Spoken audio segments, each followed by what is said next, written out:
Hello guys, welcome to yet another video. Today I'm going to be showing you how to improve your drawing accuracy using grids, and this is the drawing that you are going to create, so please stay tuned. So you'll require a pencil, a small and a big ruler, a sketch pad or a sketchbook, and the printout of the drawing that you're going to do. For me, I printed it on a glossy paper. So first off, we are going to begin with measuring 1 centimeter apart lines. So you're going to measure them from the place where you're going to begin your drawing.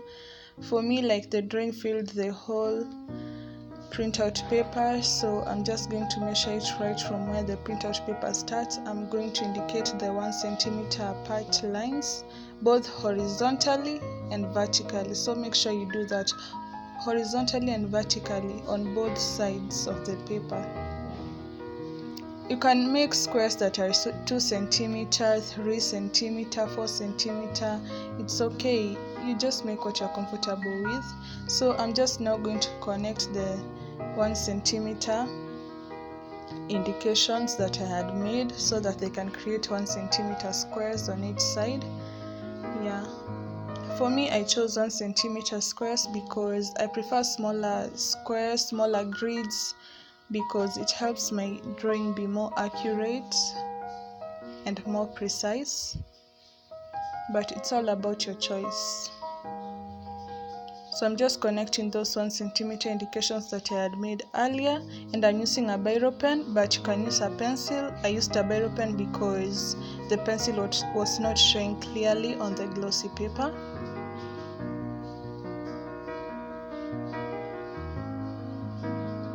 So that was the outcome. As you can see, they are equal on all sides. Each side is 1 centimeter. Each square is 1 centimeter on every side. So make sure they are equal on every side, depending on the size you chose to make your grids. Yeah. Once I've done that, I'm now going to number the squares, and I'm just going to number them from number 1, 2, 3. That is the horizontal numbering. I'm just going to number it like that, and it came out 16 squares. Yeah, 16 squares. And I'm just going to repeat the same process vertically, but the difference that I'm going to make is I'm going to number a bit differently so that I don't get confused. As you can see, I'm numbering 1A, 2B, 3C, 4D. This way I cannot confuse the horizontal numbers and the vertical numbers. Once I've done that, you can see, yeah, I won't get confused now.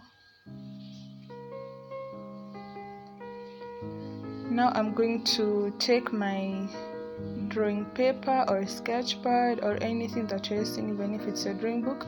For me, I chose a sketch pad that was about the same size as the printout paper, and I'm just repeating the same process of indicating 1 centimeter apart lines that are 1 centimeter apart, both horizontally and vertically on all sides, not on 2 sides, on all sides. Ensure you indicate them on all sides so that you can be able to connect the lines easily. Yeah, so it's not a must that when you're drawing the grids on your drawing paper that you ensure that they're 1 centimeter as you had made them on the printout paper. You can make them like the squares to be bigger, maybe 6 centimeter on each side, but just ensure they're the same number as on the printout paper or the grids that you had made. Just ensure they're like that.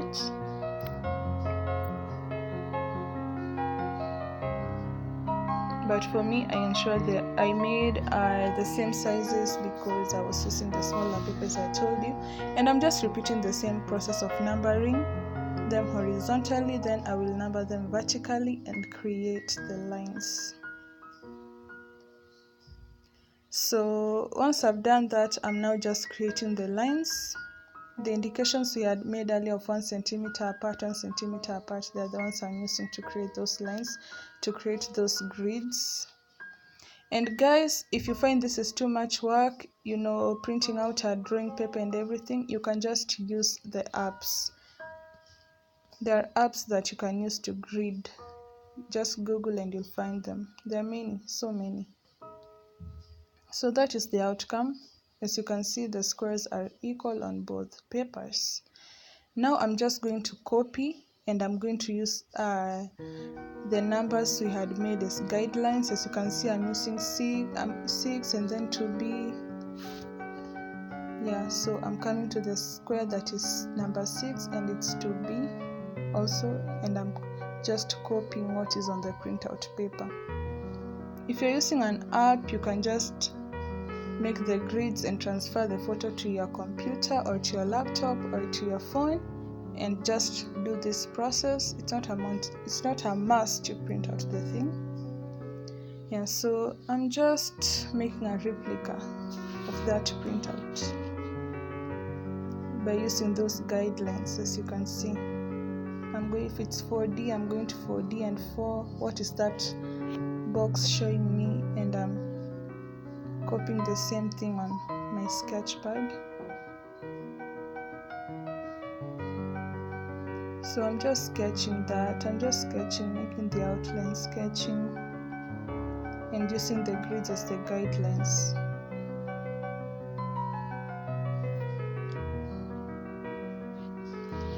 So with time, you'll realize that you'll get used to drawing and you won't need to use grids. You can just draw from observation directly. But most of the time I prefer using grids, especially when I'm doing a client's work.